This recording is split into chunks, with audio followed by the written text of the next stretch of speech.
உங்கள் பகுதியில் நல்ல 10 காட்டுது வெயில். அழகா இருக்குதுங்க வாணி. நல்ல சிவப்பு பூ நல்லா இருக்கு மேட்சிங். சமர் இல்ல. ஆமா, கண்ணுக்கு குளிர்ச்சியாக இருக்கு. நல்ல வெயில், ஆனா சரியான குளிர். அப்படித்தான் இங்க வெயில் வெளியில குளிர் குளிர். இங்க கொஞ்சம் ஆனா பரவாயில்ல. கொஞ்சம் நேற்றைய விட கொஞ்சம் குறைவு, 7-8க்கு வருது. இன்றைக்கு 10. நம்ம ஏரியாவிலேயும் வெயில் எடுக்கு வெயில் எடுக்கு. நேரம் இந்த மாதம் மாறுது தானே என்ன? ஆமா. ஆமா. கடைசி ஞாயிற்றுக்கிழமை 30 அன்பிலே சௌரவர்கள் அனைவருக்கும் இதுதான புதன் பரப்பின் மகிழ்வான காலை உற்சாக வணக்கம் வணக்கம் வணக்கம். இந்த நாளினி நாளாக அமைய இந்த நொடி வரைக்கும் எங்களில் ஒரையும் பேச உட்கார வச்ச கடவுளுக்கு மறுவாத நல்ல பகிர்ந்து இன்று அனைத்து நல்ல தினங்களை கொண்டாடி கொண்டிருக்கும் எல்லோருக்குமே இதுதர வாழ்த்துக்களையும் கூறியபடியே இன்றைய நாள் நேரல் நிகழ்ச்சிகளுக்கு உற்சாகத்தோடு இணைந்து செல்கின்றோம். 18ஆம் தேதி அதற்குள் 18 ஓடிவிட்டது. மார்ச் மாதம் 2026. நேரம் சரியாக லண்டனில் காலை 8:01 ஆர்வமாகின்றது. இன்றைய புதன் பரப்பில் இடம்பெறும் நேரலை நிகழ்வுகள். முதலில் மும்மத சிந்தனை நேரம், தொடர்ந்து யோகாசன பயிற்சி, அதனைத் தொடர்ந்து தினக்கவி மற்றும் பொருட்சொல் தகவல் இப்படியாக இருக்கின்றது. தொடர்ந்து 10 மணிக்கு குடும்பம் வழியம், 11 மணிக்கு மரபு கவி கற்போம். இப்படியான நிகழ்ச்சிகள் மற்றும் சமகால இலக்கிய நேரம், இப்படியாக நிறைய நிகழ்வுகள் இருக்கின்றது. கடகடன்று ஓடி செல்வோம். வணக்கம் தமிழக்கா, வாருங்கள். உற்சாக வணக்கம் பாணி. மும்மத சிந்தனை நேரம். ராஜினி அல்போன்ஸ் அவர்கள் உங்கள் சிந்தனையை தாருங்கள். வணக்கம் பாணி அவர்களுக்கும் தமிழர் அவர்களுக்கும் வணக்கம். அனைவருக்கும் வணக்கம். 4ஆம் நிலை. திவ்ய இயேசுவையுமே ஆராதித்து வணங்கி உமக்கு நன்றி என்ற சோஸ்டம் செலுத்துகின்றோம். அது ஏனென்றால் நம்முடைய அச்சிஷ்ட சிலுவையை கொண்ட எங்களுடைய மூத்த சித்திரே சுவாமி இயேசு தம் தாயை சந்திருக்கின்றார். இயேசு சிலுவையை சுமந்து சென்ற வழியில் எதிர்பாராமல் அன்னை எதிர்கொண்டு வருவதைக் கண்டதும் தாங்க முடியாத துயரத்தை சுமந்து கொண்டு துன்பத்தோடு செல்கின்றார். எந்த தாய்க்குத்தான் தன் பிள்ளையின் கொடூரத்தை தாங்க முடியும்?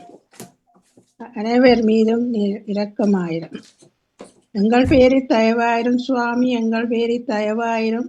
மற்ற விசுவாசுடைய ஆத்மங்கள் சமாதானத்தில் இளைப்பாற கடவுள்.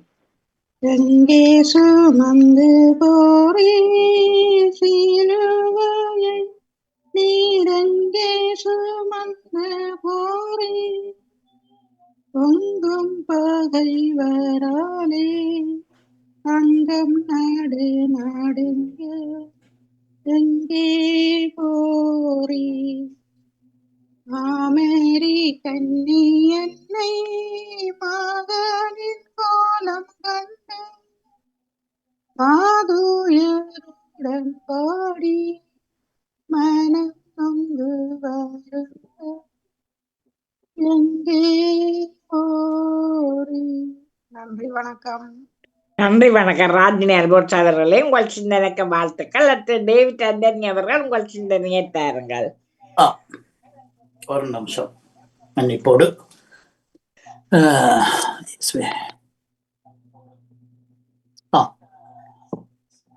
ஆண்டவர் இரக்கமும் கனிவும் உடையவர் என்கின்றது திருப்பாடலாசிரியர். பிதாச்சுடன் தூயாவியின் பேராலே ஆமேன்.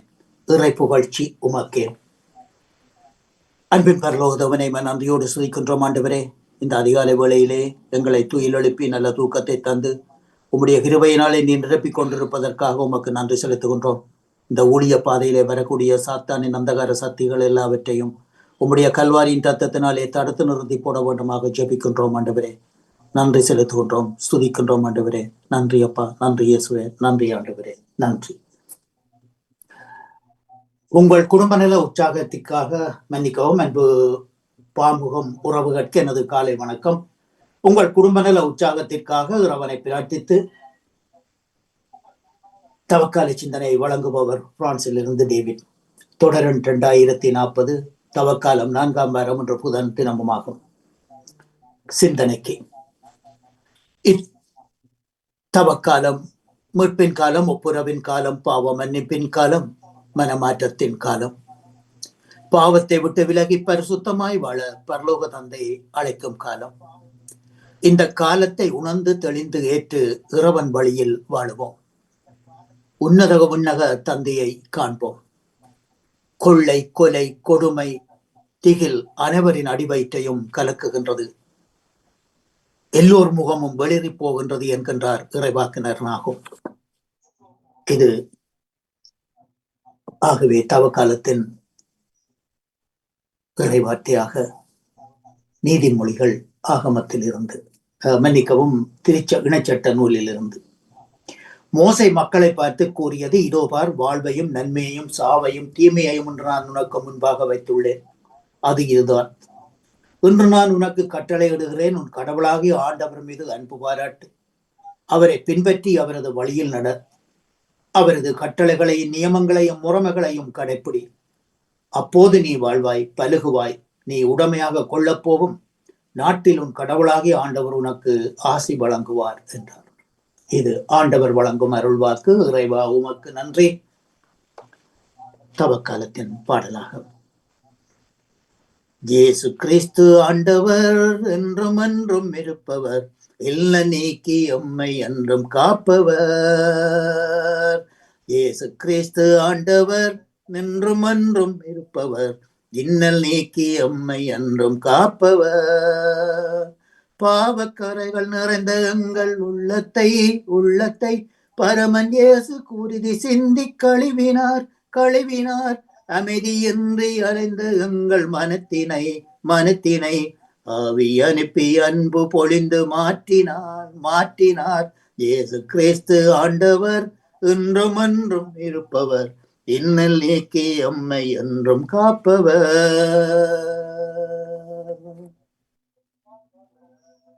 வாழ்த்தொலியாக மாரநாதா, கயமை நிறை ஆன்மாவில் ஆன்மீகம் நுழையாது என்கின்றது நீதிமொழிகள் ஆகமம். மாரநாதா. இன்றைய நற்செய்தியாக புனித யோவான் எழுதிய நற்செய்தியில் இருந்து வாசகம். அதிகாரம் 5, இறை வார்த்தைகள் 17 to 30 வரை. அக்காலத்தில் இயேசு யூதர்களிடம், என் தந்தை இன்னும் செயலாற்றுகின்றார், நானும் செயலாற்றுகிறேன் என்றார். இவ்வாறு அவர் ஓய்வு நாள் சட்டத்தை மீறியதோடு இல்லாமல் கடவுளை தம் சொந்த தந்தை என்று கூறி தம்மையே கடவுளுக்கு இணையாக்கியதால் யூதர்கள் அவரை கொல்ல இன்னும் மிகுந்த முயற்சி செய்தார்கள். இயேசு அவர்களை பார்த்து கூறியது, மகன் தாமாக எதையும் செய்ய இயலாது, தந்தையிடம் தாம் காணும் செயல்களையே செய்ய இயலும். தந்தை செய்தவற்றை மகனும் அவ்வாறே செய்கிறார் என நான் உறுதியாக உங்களுக்கு சொல்லுகின்றேன்.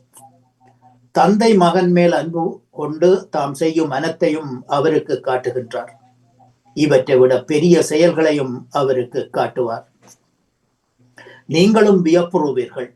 தந்தை இறந்தோரை எழுப்பி அவர்களை வாழ வைப்பது போல மகனும் தாம் விரும்பியவர்களை வாழ வைக்கின்றார்.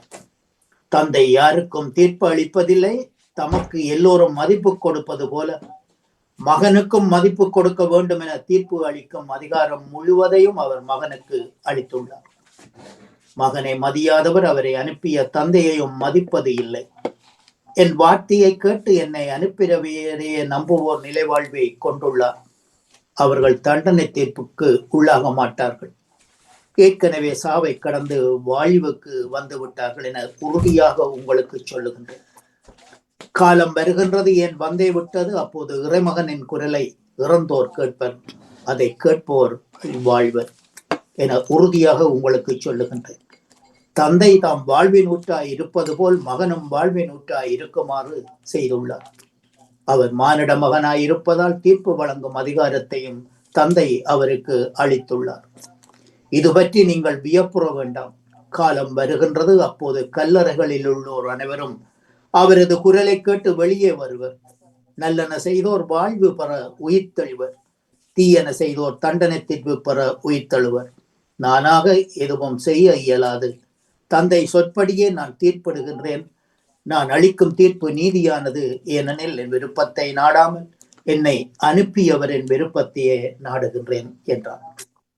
இது கிறிஸ்து வழங்கும் வாழ்வு தரும் நற்செய்தி. கிறிஸ்துவே உமக்கு புகழ். இன்றைய தவக்காலை சிந்தனையாக இன்றைய நாளிலே இந்த நற்செய்தியிலே, புனித யோவான் எழுதிய இந்த நற்செய்தியிலே 3 இடத்திலே இயேசு கூறுகின்ற அந்த வார்த்தையானது உறுதியாக உங்களுக்கு சொல்லுகின்றேன்.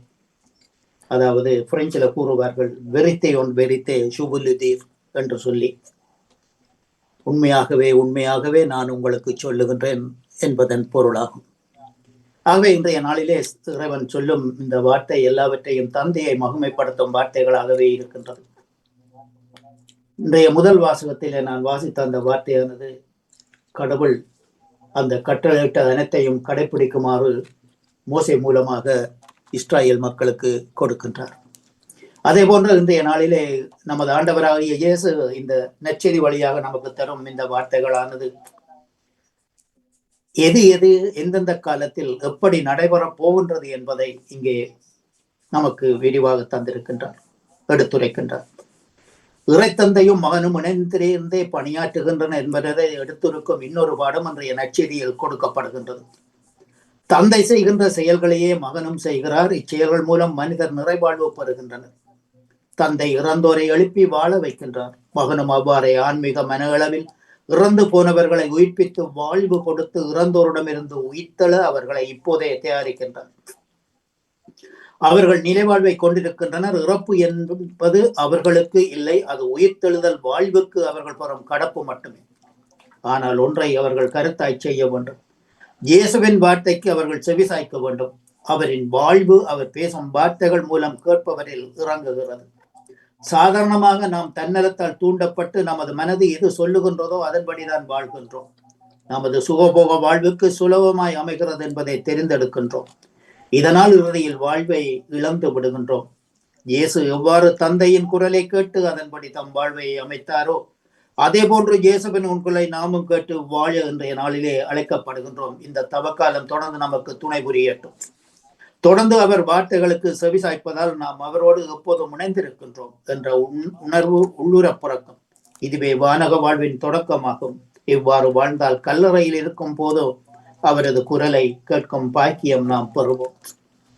ஆகவே சர்வதயாபர இயேசுவே, பாவிகளாயிருக்கிற எங்கள் பேரில் தயவாயிரும் சுவாமி, தயவாயிரும். துஷ்டயூதர் கையிற் சிறைப்பட்டு திருக்கண்டத்தில் கரத்திற்கயிறுபட்டு செம்மறி போல பலிக்கப்பட்ட என் தயாபர இயேசுவே, தயவாயிரும் சுவாமி, தயவாயிரும். இத்தவக்கால சிந்தனையில் இணைந்திருந்த அனைத்து பாமுக உறவுகளுக்கும் இந்நாளிலே இறைவன் நிறையாசி வழங்க வேண்டி எல்லோருக்கும் பொதுவான இறைவனை பிரார்த்தித்து விடப்பெறும் இன்றைய நாள் நிகழ்ச்சிகள் அனைத்தும் இனித நடைபெற வாழ்த்துக்கள் கூறி அன்போடு விடப்பெறுகின்றேன். அன்பு தங்கிய திருமதி தவமலர் கல்விராஜன் அவர்களை மீண்டும் நாளைய சிந்தனையோடு அடுத்த தலைமுறை நோக்கி நன்றி வணக்கம். நன்றி வணக்கம் டேவிட் ஆண்டனி அவர்களே, உங்கள் சிந்தனைக்கு வாழ்த்துக்கள். அடுத்த பாலன் வேலுப்பிள்ளை அவர்கள் உங்கள் சிந்தனையை தாருங்கள். மீண்டும் ஒரு புதிய நாளை காண தந்த என்றென்றும் உயிரோடு இருக்கின்ற இயேசு ராஜாவுக்கு இருதயத்தின் ஆழத்தில் இருந்து கோடான கோடி நன்றிகளை சொல்லிக்கொண்டு அப்படி அவன் அன்பு சகோதரி தௌபால் நீ திருமதி தவமலர் கல்விராஜனுக்கு இனிமையான காலை வணக்கம். நலமாக உற்சாகமா இருக்கீங்களா?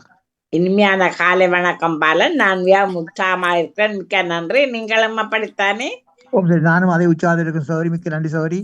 சௌரி நன்றிகளை சொல்லிக்கொண்டு அப்படி எமது அன்பு சகோதரி திருமதி கலைவாணி மோகனுக்கும் மற்றும் அன்பு சகோதரர் பாமோத்தின் அதிபர் திருவாளர் நடா மோகனுக்கும் மற்றும் பாமோத்தில் கடன் சிறப்பிக்கின்ற அனைத்து குடும்ப உறவுகளுக்கும் மற்றும் பாமோத்தை பார்த்தும் கேட்டுக்கொண்டிருக்கின்ற அனைத்து உறவுகள் எல்லோருக்கும் இனிமையான காலை வணக்கங்களை கூறிக்கொள்வதோடு எல்லோருடைய சூழ்நிலைகளை விசாரித்தபடி எல்லா உறவுகளுக்கும் சர்வ வல்லவருடைய இயேசு கிறிஸ்துவுடைய ஆசீர்வாதங்கள் தினமும் அனைத்து உறவுகளுக்கும் பேர் பேரா கிடைக்க வேண்டும் என்று சொல்லி இயேசு கிறிஸ்து நாமத்தில் மாற்றிக்கொண்டு லண்டனிலிருந்து ஈச்சமோட்டை வேலுப்பிள்ளை பாலன் இந்த கிறிஸ்தவ இலக்கம் சவரி 757 சொல்லிக்கொண்டு வளமை போல பரிசுத்த வேதாமதா பைபிள்ல இருந்து பழைய ஏற்பாட்டுல யாத்திராமம் 14ஆம் அதிகாரம் இறை வார்த்தைகள் 20 31 முடிய.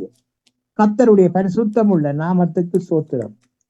அது எகிப்தியரின் சேனையும் இஸ்ரவேலரின் சேனையும் இரா முழுவதும் ஒன்றோடொன்று சேராதபடி அவைகள் நடுவில் வந்தது. எகிப்தியருக்கு அது மிகவும் அந்தகாரமாயிருந்தது, இஸ்ரவேலருக்கோ அது இரவை வெளிச்சமாக்கிற்று. நேற்று வரை மோசே தன் கையை சமுத்திரத்தின் மேல் நீட்டினான். அப்பொழுது கர்த்தர் இடா முழுவதும் பலத்த கீழ்காற்றினால் சமுத்திரம் ஒதுங்கும்படி செய்து அதை வறண்டு போக பண்ணினார். ஜலம் பிளந்து பிரிந்து போயிற்று. இஸ்ரவேல் புத்திரர் சமுத்திரத்தின் நடுவாக வெட்டாந்தரையிலே நடந்து போனார்கள். அவர்கள் வலது புறத்திலும் அவர்கள் இடது புறத்திலும் ஜலம் அவர்களுக்கு மதிலாக நின்றது. அப்பொழுது எகிப்தியர் அவர்களை தொடர்ந்து பார்வோனுடைய சகல குதிரைகளோடும் ரதங்களோடும் குதிரை வீரரோடும் அவர்கள் பிறகாலே சமுத்திரத்தின் நடுவே பிரவேசித்தார்கள். கிழக்கு வெளுத்து வரும் ஜாமத்தில் கர்த்தர் அக்கினியும் மேகவுமான ஸ்தம்பத்தில் இருந்து எகிப்தியரின் சேனையை பார்த்து அவர்கள் சேனையை கலங்கடித்து அவர்களுடைய ரதங்களிலிருந்து உருளைகள் கலளவும் அவர்கள் தங்கள் ரதங்களை வருத்தத்தோட நடத்தவும் பண்ணினார். அப்பொழுது எகிப்தியர் இஸ்ரவேலை விட்டு ஓடி போவோம், கர்த்தர் அவர்களுக்கு துணை நின்று எகிப்தியருக்கு விரோதமாய் யுத்தம் பண்ணுகிறார் என்றார்கள். கர்த்தர் மோசேயை நோக்கி, ஜலம் எகிப்தியர் மேலும் அவர்களுடைய ரதங்கள் மேலும் அவர்களுடைய குதிரை வீரர்கள் மேலும் திரும்பும்படிக்கு உன் கையை சமுத்திரத்தின் மேல் நீட்டு என்றார். அப்படியே மோசே தன் கையை சமுத்திரத்தின் மேல் நீட்டினான். விடியற் காலத்தில் சமுத்திரம் பலமாய் திரும்பி வந்தது. எகிப்தியர் அதற்கு எதிராக ஓடும்போது கர்த்தர் அவர்களை கடலின் நடுவே கவிழ்த்து போட்டார். ஜலம் திரும்பி வந்து ரதங்களையும் குதிரை வீரரையும் அவர்கள் பின்னாக சமுத்திரத்தில் பிரவேசித்திருந்த பார்வோனுடைய இராணுவம் அனைத்தையும் மூடி கொண்டது. அவர்களில் ஒருவனாகிலும் தப்பவில்லை. இஸ்ரவேல் புத்திரரோ சமுத்திரத்தின் நடுவாக வெட்டாந்தரையில் வழியாய் நடந்து போனார்கள். அவர்கள் வலது புறத்திலும் அவர்கள் இடது புறத்திலும் ஜலம் அவர்களுக்கு மதிலாக நின்றது. இவ்விதமாய் கர்த்தர் அந்நாளிலே இஸ்ரவேலரை எகிப்தியரின் கைக்கு தப்புவித்து ரட்சித்தார். கடற்கரையிலே எகிப்தியர் செத்து கிடக்கிறதை இஸ்ரவேலர் கண்டார்கள். கர்த்தர் எகிப்தியரில் செய்த அந்த மகத்தான கிரியையை இஸ்ரவேலர் கண்டார்கள். அப்பொழுது ஜனங்கள் கர்த்தருக்கு பயந்து கர்த்தரிடத்திலும் அவருடைய ஊழியக்காரனாகிய மோசேனிடத்திலும் விசுவாசம் வைத்தார்கள். நாளைக்கு சௌரி 15ஆம் அதிகாரம் தொடர்பு சொல்லிக்கொண்டு கர்த்தருடைய பரிசுத்தமுள்ள நாமத்துக்கு சோற்றம். என் ஜனமே மனம் திரும்பு, இயேசுவிடம் ஓடிவா, இறுதி காலம் வந்தாச்சு, இன்னமும் தாமதமே. என் ஜனமே மனம் திரும்பு, இயேசுவிடம் ஓடிவா, இறுதி காலம் வந்தாச்சு, இன்னமும் தாமதமே, இன்னமும் தாமதமே, இன்னமும் தாமதமே. அன்பான இயேசுராஜனுக்கு கொஞ்சம் கோடான கோடி நன்றியை சொல்லிக்கொண்டு, தகப்பனே, பிரியான மார்க்கமாக உங்களது பிள்ளைகள் எந்தெந்த வாகனங்களில் வெளியில் சென்று கொண்டிருக்கிறார்களோ மற்றும் செல்ல இருக்கின்றார்களோ மற்றும் எந்தெந்த இடங்கள் இருக்கின்றார்களோ இல்லை தகப்பனே, எல்லா இடங்களிலும் ஒரு தூதரை அனுப்பி ஏசப்பா நீங்கள் ஒவ்வொரு ஆத்துமாக்களையும் பேர் பேராக பாதுகாத்து கொள்ள ஜபிக்கிறேன் தகப்பனே. அப்படி சில நீங்கள் பாதுகாத்து வரமைக்காக நன்றி செலுத்துவேன் ராஜா, நன்றி செலுத்துவேன். சோத்திரம் சோத்திரம். மற்றும் தகப்பனே, ஒரு பிள்ளைகள் ராஜா செல்லுமிடமெல்லாம் தூதரை அனுப்பி பாதுகாத்துக் கொள்ளுங்க தகப்பனே. விபத்துக்கள் ஆபத்துக்கள் கொள்ளனை வந்து காத்து கொள்ளுங்க ராஜா, காத்து கொள்ளுங்க ராஜா. கூடவே இருங்க ராஜா, கூட அனுமனாலையும் கூடவே இருந்து பாதுகாத்துக் கொள்ளுங்க. அதுக்கான நல்ல தகப்பனே. மற்றும் தகப்பனே, எந்த நாட்டு தகப்பனை சட்டமே போர் நடக்கோ ராஜா, அந்த நாடுகளில் நிரந்தர சமாதானத்தை கொண்டு வாங்க ராஜா, நிரந்தரமான சமாதானம். அந்த நாட்டு அதிபர்களோடும் இராணுவ தளபதிகளோடு நீங்கள் பேசுங்க ராஜா, நீங்கள் பேசுங்க ராஜா. இறந்த சமானத்தை கொன்ற ஒண்டி ஜெபிக்கிறேன் தகப்பன். சர்வ வல்ல தேவகுமாரனாலே எல்லாமே ஆகும் ராஜா. தப்பிதங்கள் அவற்றை மன்னித்து இறந்த சமானத்தை கொண்டு வாங்க ராஜா. இதுவரை மரித்த அத்தனை ஆத்துமாக்களுக்கு சிறுவர்கள் உட்பட சிறுமிகள் உட்பட அத்தனை ஆத்துமாக்களுக்கும் நித்திய இழப்பாறுல கொடுங்க ராஜா. நித்திய இழப்பாறுல கொடுங்க ராஜா. குடும்பங்களை ஆற்றி தேற்றி அரவணைங்க. ஆறுதல் படுத்துங்க ராஜா. ஆறுதல் படுத்துங்க.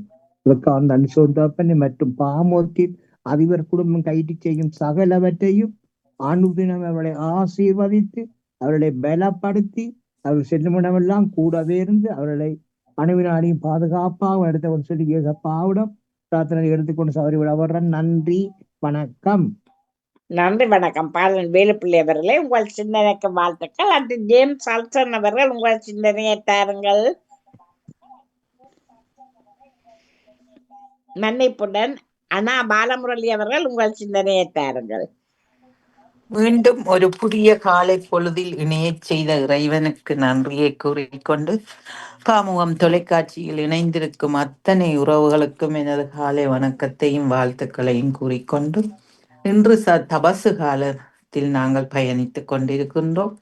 இந்த தபசு காலத்தில் இயேசுவை தீர்ப்பிடுகின்றார்கள். தீர்ப்பிடாதீர்கள், தீர்ப்புக்குள்ளாவீர்கள் என்று நாங்கள் திருவிவிலியத்தில் படித்திருக்கின்றோம். நம் அன்றாட வாழ்வில் எத்தனையோ பேரை அநியாயமாக நாங்கள் தீர்ப்பிடுகின்றோம். மற்றவர்களை தவறாக பேசுகின்றோம். பிறருடைய நட்பெயருக்கு களங்கம் விளைவிக்கின்றோம். அநியாயங்களையும் அக்கிரமங்களையும் கண்டும் நாங்கள் காணாதவர்கள் போய் சென்று கொண்டிருக்கின்றோம். பசியால் வாடி இருக்கும் ஒரு குழந்தைக்கு கூடி நாம் இரக்கம் காட்டுவதில்லை. பிறருக்கு நல்லது செய்யாவிட்டாலும் கெடுதல் நினைக்காமல் இருக்க நாங்கள் பழகி கொள்ள வேண்டும். இயேசு செய்யாத